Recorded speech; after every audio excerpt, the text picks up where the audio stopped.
तेरो नाम। तेरा मेरा। स्वस्ति श्री गणेशाय नमः।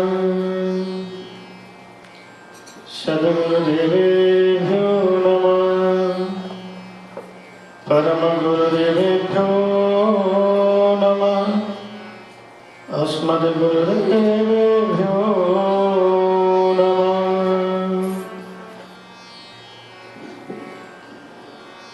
कृष्णाय वासुदेवाय हरे परमात्मने प्रणतक्लेशनाशाय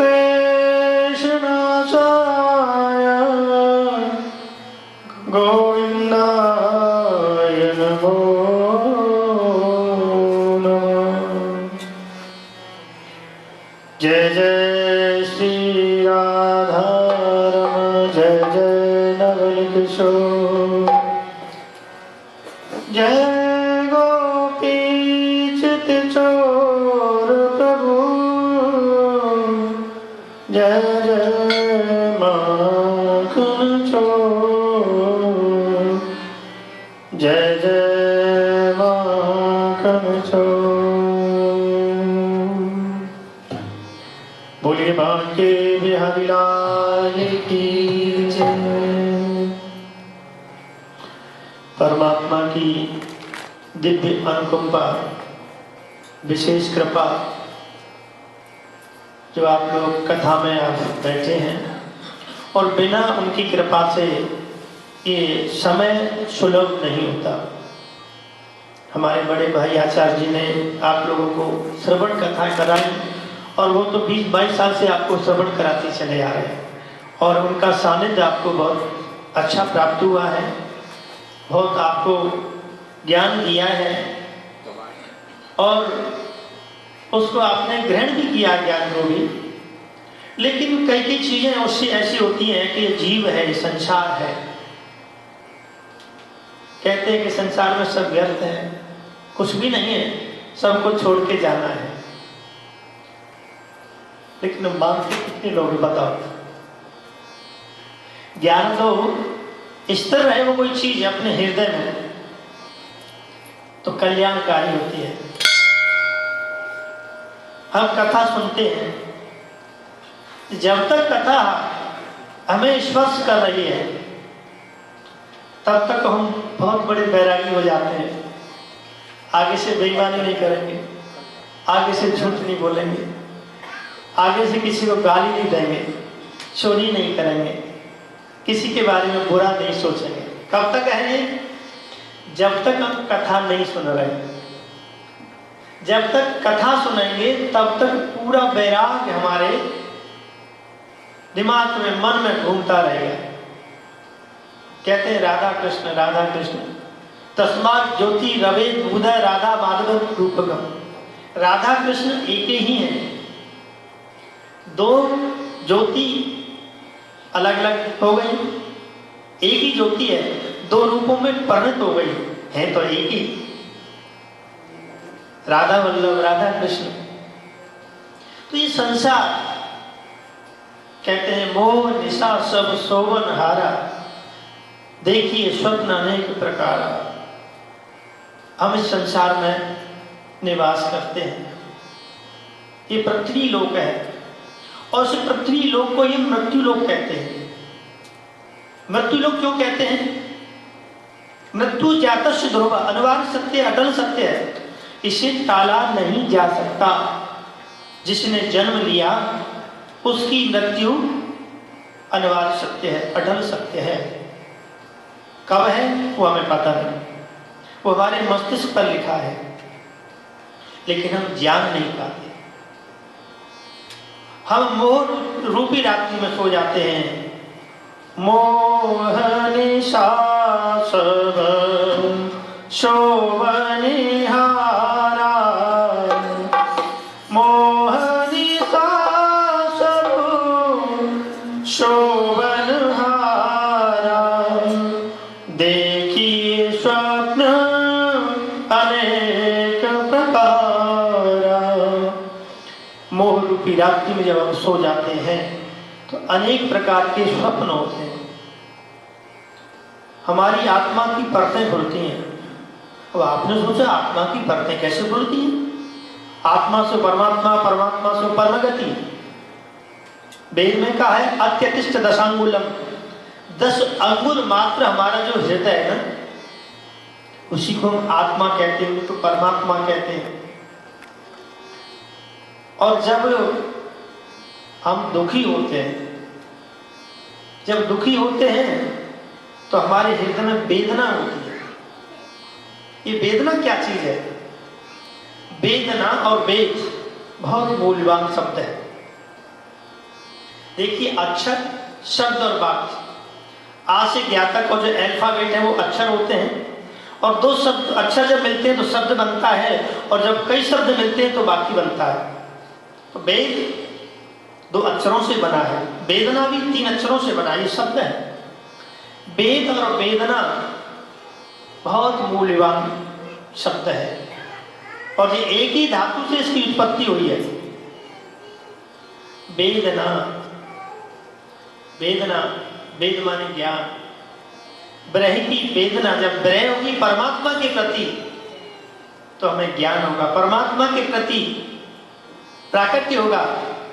जब हम वेदना में, ब्रह की वेदना में तड़पेंगे परमात्मा के लिए, जैसे मीराबाई करती थी, मेरा दर्द न जाने कोई, तो मीरा जैसी वेदना हमारे हृदय में जब होगी तो वेद माने ज्ञान, प्रकाश, परमात्मा का प्राकट्य, धर्म का प्रसार। जब हम परमात्मा की वेदना में तड़पेंगे तो परमात्मा स्वयं प्रकट होगा। क्योंकि प्रसंग, अगर मैं इस प्रसंग को लूंगा कम से कम 1.5 घंटा लगेगा। मीराबाई का बहुत अच्छा प्रसंग है, जब समय होगा तो मैं आपको श्रवण कराऊंगा। केवल जीव के बारे में, केवल हमारे महाराज जी पंडित जी ने जो बताया, मैं उसी लक्ष्य पर चल रहा हूं। ये संसार है, मोह निशा सब शोभन हारा। देखिए स्वप्न अनेक प्रकार। जब हम स्वप्न देखते हैं तो आत्मा की परतें खुलती हैं। हमारा ये शरीर है, मन है, हम स्वप्न जब देखते हैं तो हमारी आत्माओं की लंबाई 100 अंगुल की हो जाती है। 100 अंगुल की जब होती है तो पिछले जन्म के हमारे पाप हैं, पुण्य जो किए हैं वो उभरते चले जाते हैं और फिर हमें कष्ट देते हैं। तो जब हम अंतिम समय को लेते हैं, अंतिम समय पर हमारा मन कैसा होगा? अंतमति सो गति, कि संसार में सब जीव छोड़ करके सब जाना पड़ता है। धनानि भूमि पशु जीव जंतु, अपने परिवारी जन, पत्नी भाई बंधु सब दरवाजे पर रह जाते हैं, और हमारे सगे संबंधी जो शमशान तक जाते हैं। तो हमारे जो जीव जाता है, मैं जीव के बारे में बताता हूँ। जब जीव जाता है, उसकी मृत्यु जब हो जाती है तो अनुष्ट मात्र उसका ही केवल इतना शरीर निकलता है। पूरा शरीर ये जमीन पर ही रहता है। इसकी 5 भौतिक क्रियाएं होती हैं, अग्नि में जला देते हैं।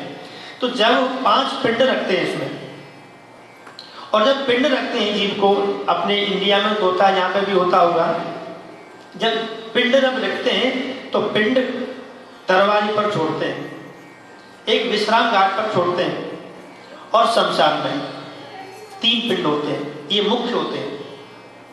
वैसे 5 प्राण होते हैं।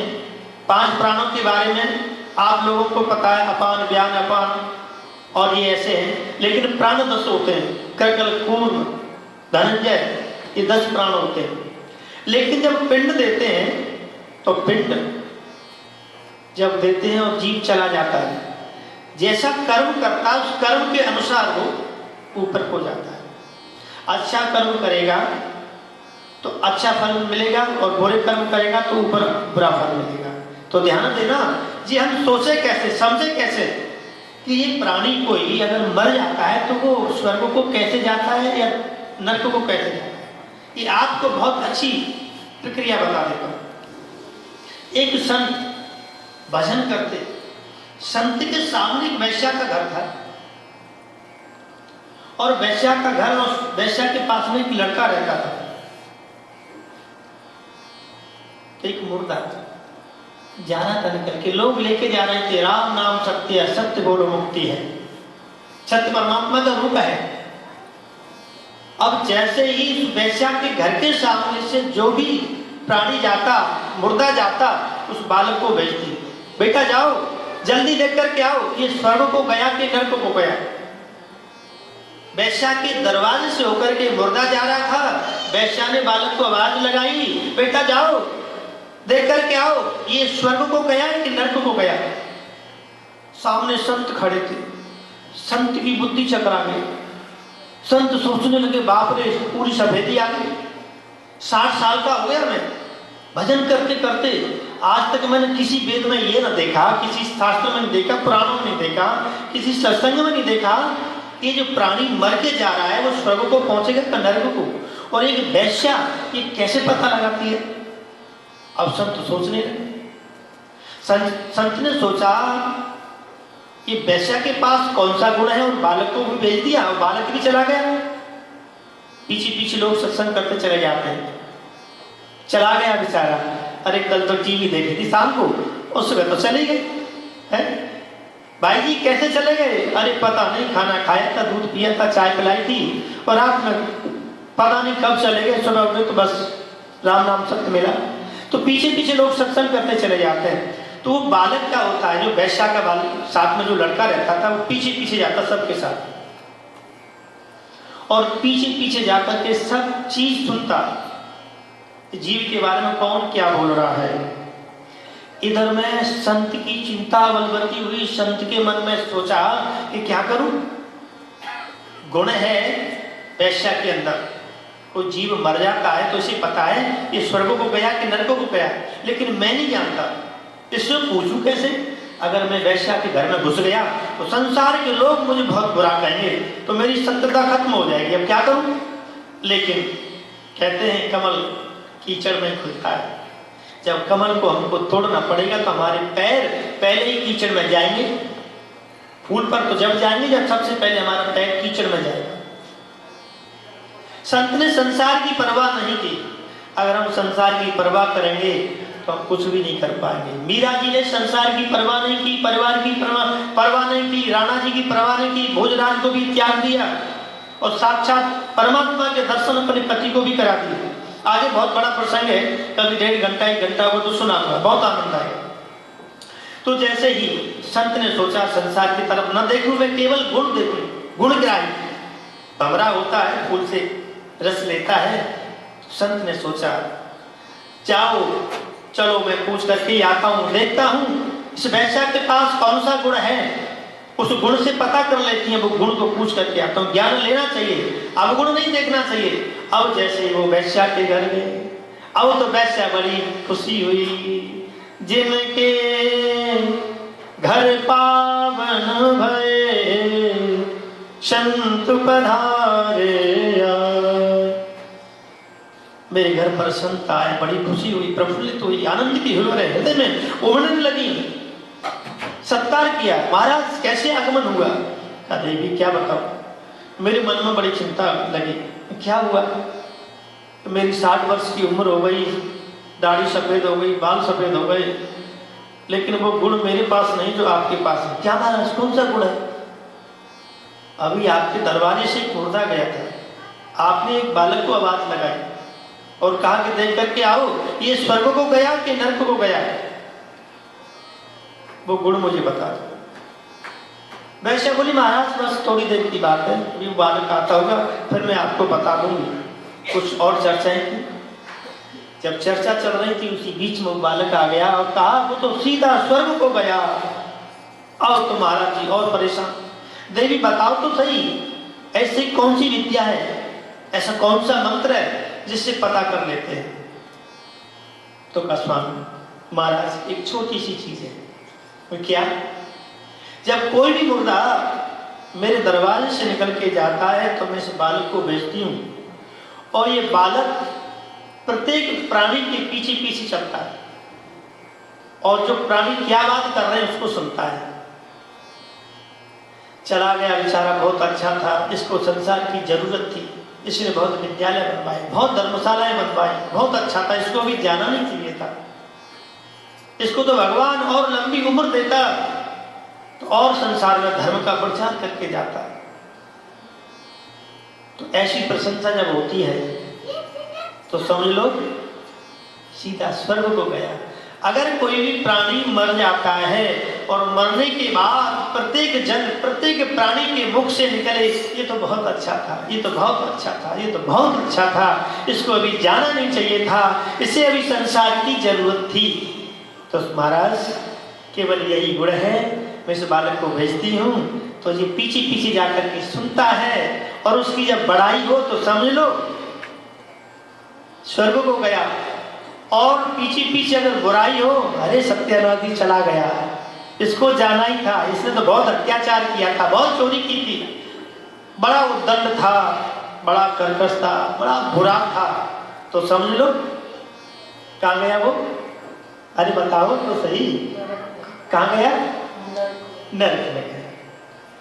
तो मरने के बाद में जिस प्राणी की बुराई हो तो समझ लो नरक को गया, और मरने के बाद उसकी प्रशंसा होती रहे तो समझ लो ये स्वर्ग को गया।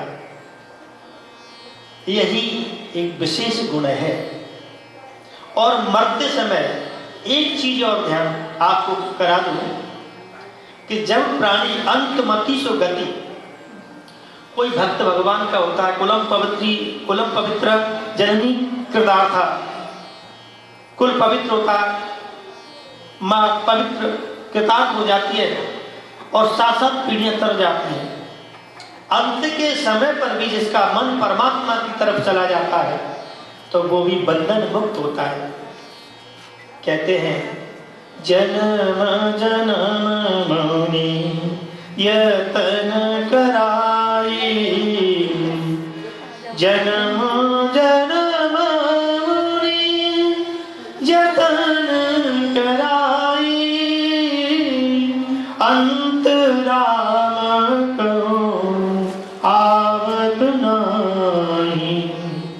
अंत के समय पर हमारा मन जिसमें लग जाता है वो हमारा पुनर्जन्म का कारण बन जाता है। बहुत ध्यान से सुनिएगा, बहुत गहराई की चीज है।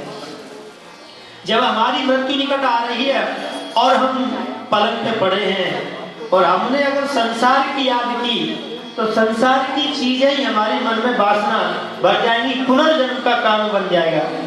तो कहते हैं जन्म जन्म मुनि यत्न कराई, अंतरा आवत नाई।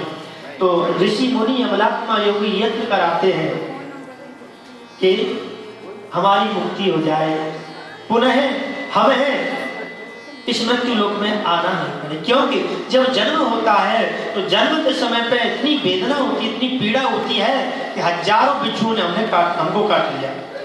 मरते समय पे हमारे जब प्राण निकलते हैं तब भी वही वेदना होती है, मानो हजार बिच्छू हमको काट रहे हैं, डंक मार रहे हैं, इतनी वेदना होती है मरते समय और जन्मते समय। तो अंत समय पर हमारा मन जहां लग जाएगा वही हमें जन्म लेना पड़ेगा गुरुजी से।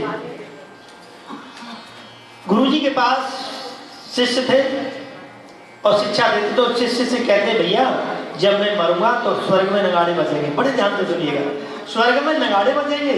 अब तो गुरु सोचने लगे हमारे शिष्यों को मैंने समझा दिया है और मैं जब स्वर्ग में जाऊं तो नगाड़े बजेंगे, क्योंकि कितना धर्म कर्म पुण्य पूजा पाठ किया है, वेद पाठ किया है, तो गुरु जी तो स्वर्ग में जाएंगे। और गुरु जी को भी अहंकार था, ईगो थी कि मैं तो स्वर्ग में ही जाऊंगा। अंत में क्या हुआ कि गुरु जी ने केले का पेड़ लगाया, बहुत सुंदर पेड़ लगा और पेड़ पर धीरे धीरे फल आने लगे। और शिष्यों को कह दिया कि मैं मरूंगा ना तो स्वर्ग में नगाड़े बजेंगे। अंत में क्या हुआ, धीरे धीरे अवस्था भी हुई, अंगम गलितम पलितम मुंडम दसन विहीनम जातम तंडम। शरीर कमजोर हुआ और पलक पर पड़ गए, रोग लग गया। और जब रोग लगा तो अंतिम श्वासें गिरने लगे। सामने केले का पेड़ था और केले के पेड़ पर बड़े बड़े बढ़िया बढ़िया जैसे केले रखे ऐसे केले लगे थे। मन लालायित हो गया, अरे मैंने ये पेड़ लगाया, इतना सींचा, पौधा लगाया, फल कोई और खाएगा, मैंने ये केले खाए नहीं। तो गुरु जी का मन केले में लग गया और गुरुजी अंत समय पर राम नाम सत्य हो। अब गुरुजी मरे तो शिष्यों ने देखा स्वर्ग में नगाड़े तो बजे नहीं, आवाज तो बिल्कुल नहीं हुई, ऐसे कैसे हो गए? अरे झूठ बोलते हैं गुरुजी कैसे। अब गुरुजी की बातों का भरोसा नहीं हुआ, शिष्य रहने लगे, गुरुजी का संस्कार कर दिया। और क्या हुआ, जब आश्रम में रह रहे थे, सब्जी खत्म हो गई, आलू भी खत्म हो गए, कहा कि भैया एक काम करते हैं, ये केले के पेड़ पर केले लगे हैं ना, एक काम करते हैं केले की सब्जी बनाएंगे। और केले की सब्जी लगती बहुत अच्छी है, बढ़िया मिलती है। अब शिष्यों ने क्या किया, केले काट करके लेकर के आए, तोड़ करके, और उसको अमनिया करने लगे, काटने लगे। और जैसे ही काटा तो उसके अंदर एक गिरार थी, और वो गिरार कटी, और जैसे गिरार जब कटी तो स्वर्ग में नगाड़े बजने लगे। अब शिष्यों को पता चली, बाप रे, गुरुजी ने केले का पेड़ लगाया और पेड़ लगा करके फल आए, और जब ये मर रहे थे तो इनकी निगाह केले के पेड़ पर थी, इसलिए केले में इनकी मति चली गई। अंत मति सो गति, अंत के समय पर हमारा मन जहाँ लग जाएगा वहीं हमारा पुनर्जन्म का कारण होगा, वहीं हमको जाना पड़ेगा। तो गुरुजी गिरार बन के केले में पहुंच गए। जब शिष्यों ने सब्जी बनाई और जब वो गिरार कटी मरी, उसके बाद फिर वो जीव गया, तब स्वर्ग में नगाड़े बजे। बोली भक्त वत्सल भगवान की जय। बनवारी रे जीने का सहारा तेरा नाम रे, ये दुनिया वालों से क्या काम रे। बनवारी रे जीने का सहारा तेरा नाम रे, मुझे दुनिया वालों से क्या काम रे। बनवारी रे जीने का सहारा तेरा नाम रे, मुझे दुनिया वालों से क्या काम रे। बनवारी रे जीने का सहारा तेरा नाम रे, दुनिया वालों से क्या काम रे। झूठी दुनिया झूठे बंधन, झूठी है ये माया। झूठी दुनिया झूठे बंधन, झूठी है ये माया। झूठी दुनिया झूठे बंधन, झूठी है ये माया। झूठी सांस का आना जाना, झूठी सांस का आना जाना, झूठी है ये काया। झूठी सांस का आना जाना, झूठी है ये काया। एक सांस है तेरा नाम रे, बनवारी रे जीने का सहारा तेरा नाम रे, मुझे दुनिया वालों से क्या काम रे। बनवारी रे जीने का सहारा तेरा नाम रे, दुनिया वालों से क्या काम रे। रंग में तेरे रंग गई खाना, रंग में तेरे रंग गई खाना, छोड़ दिया जग सारा। हाँ रंग में तेरे रंग गई खाना, छोड़ दिया जग सारा।